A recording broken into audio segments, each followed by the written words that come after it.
G'day, and welcome to another edition of the Sage Dusty Page. Today, we're going to talk about my favourite AD&D module, The Secret of Bone Hill by Leonard Lecoffner. This is old, written in 1981. The Secret of Bone Hill, my friends and I, we flogged this to death. We played it many times. We had several TPKs. We took over the castle. We were good, we were bad. But all in all, it was just a good module where we learned how really to play the game. It's a sandbox module, which means you basically have a town that you can base yourself in, and then it goes out and there's several mini adventures and a larger adventure, notably Bone Hill. The artwork, you've got the wizard fighting, I assume another wizard, the broken staff. Just to look at it and get it out of my collection it brings back a lot of memories for me.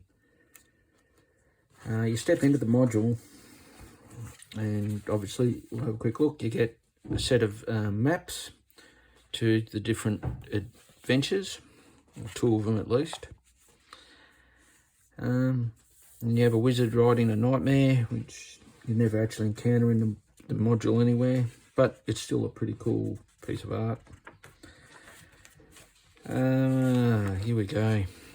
So you get you step in, you get a wilderness encounter table, you get the opportunity for the knowledge of rumours, and you get a good old rumour table, which is quite substantial. This is a trope from the old days, and it just takes you through the different areas on the map, which we'll get to, and you have different NPCs that can become allies or henchmen, potentially, if you can afford them.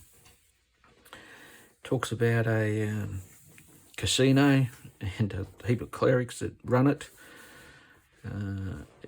It's a bit odd, but you can get healing there, and you get skimmed as well.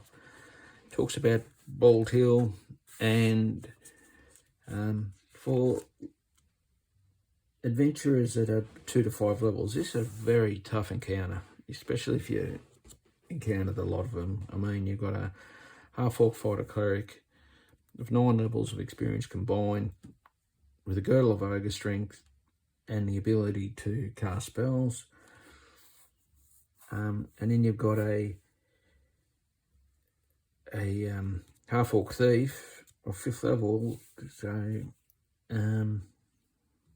with magical weapons as well, and a heap of orcs to support them with missile weapons. I mean, if they get the initiative on you, this can be deadly, and has been to myself and my friends on several occasions. But it didn't stop us going back and having another try. And then it takes you off to some nearby hills, and takes you through an encounter again with some different NPCs that you can encounter in there. One of them is an assassin, for God's sake. Another one is a multi-class thief fighter. Also in the surrounding area, there's a band of gnolls. Pretty tough to fight, with some wargs to support them. So that would be tough again for a low-level party. And then you get to Bone Hill.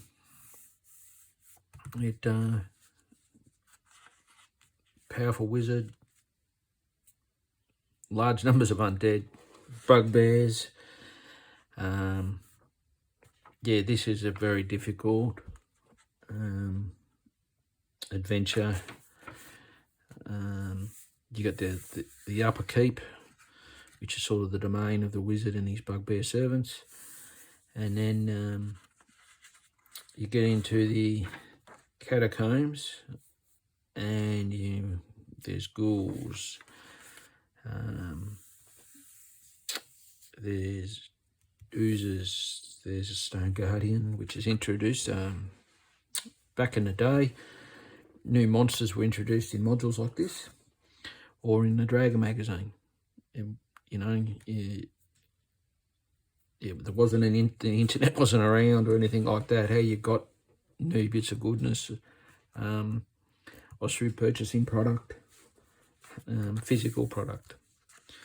As you can see, my module here is a bit worse for wear. The staples are nearly rusted through, and it's had a lot of wear. You then encounter spectators, which again, not necessarily harmful, though they can be, but they're a different sort of creature. And the Wrath, that is the most dangerous creature in this, in my opinion, module. And there's your map, which I've obviously noted down here, 425 square kilometres. That is a huge area, and it's just a small part. And as I said, your sandbox town is Restonford, and then you've got the different wilderness areas. On the flip side, you get a map of the town, which is handy for you when you want to go and explore. You get a copy of the castle, and then a couple of the taverns, because all adventures start in taverns, right? That's how it was back in the day. You get a key to the town with all the inhabitants, and it sort of tells you if they're good, like a stone frame building, tavern, And you get the fisherman huts and the farmers' cottages. You get a guard roster, you get the Baron and his family and his servants. All in detail and all named, it allows the DM to let players become familiar with some of the guard, and maybe the Baron if they come to his attention. And you get the full layout of the castle, well detailed. So I'm assuming Len must have thought that the players would try to take over the castle, but it's it's what it is. You get you see here I've written notes where I've sold armor and weapons that I've captured from enemies to the Baron. Yeah, and it goes through. Then you get the key to the town, so you can Fletcher the store, you can go and buy supplies and interact with NPCs. Not every building's listed, but the majority of the ones that the players would most likely interest in going to. There's a couple of guard posts throughout the town, and there's an abbey where you can go and get healing. You can potentially hire some adept clerics and take them adventuring with you. You get the stats on Peltar, and he's a powerful wizard that is also allied to the Baron, and there's a tower in the keep. You might have the opportunity to learn some spells if you're a wizard from him. And then you get the different warehouses. And then the last part of this adventure is an old burnt out guardhouse, which has some catacombs below it. And we went into that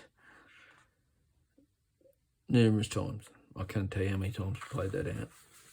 A few times we died brutally, particularly at low level. But I think one of my players, or one of my characters, actually made this a lair and rebuilt the building and expanded a mansion on top of it. Yep, the last is the druid, another powerful person in the community. And then you get, like I said, these new creatures. So you get the spectator, which is basically a guardian creature that will guard a treasure. Any other treasures it collects, you're allowed to take. And then you got your stone guardians, another creature designed to guard something.